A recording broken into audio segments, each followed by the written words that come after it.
রাত 8:30টায় দিদি নাম্বার 1-এ বাংলার 4 সুপারস্টার দিদি সুপার সানডে ধামাকায় দেখুন তাদের কর্মকাণ্ড। আপনি পড়ছেন কেন? দাঁড়ান। আচ্ছা দিদি, আপনি কই থেকে এসেছেন? আমি যেখান থেকে আসি, এবারকার দিদি নাম্বার আমি হবো। দেখেনি উত্তরে। আচ্ছা দিদি, আপনি কোথা থেকে এসেছেন? ঘুরিও তো নেই, সময় কিভাবে দেখবো? আচ্ছা, রচনা দিদি আসে না কেন? চুপ। আপনি কে? রচনা দিদি আসে না কেন? রচনা দিদি রান্না বান্না করছে, তো আজকে দিদি নাম্বার আমি চালাবো। আমরা আইছি রচনা দিদির জন্য।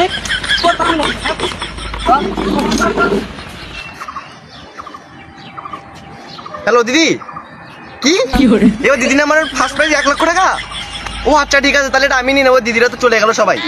হ্যাঁ আচ্ছা। আরে দিদি, আমরা তো মজা কথা ছিলাম। এই বসো বসো, সবাই বসো। বুঝে নাকি?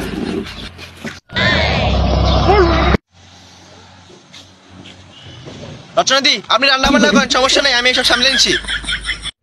দিদি নাম্বার 1 সিজন 10-এ আপনাদের সবাইকে স্বাগত। প্রথমে আমরা শুরু করব পরিচয় পর্ব দিয়ে। নারীতেই দিদি। পরিচয় করি। ইনি হলেন নারীওয়ালা দিদি, ইনি হলেন দাড়িচাঁদা দিদি, ইনি হলেন স্বামী বিদেশ দিদি, ইনি হলেন স্বামীওয়ালা দিদি।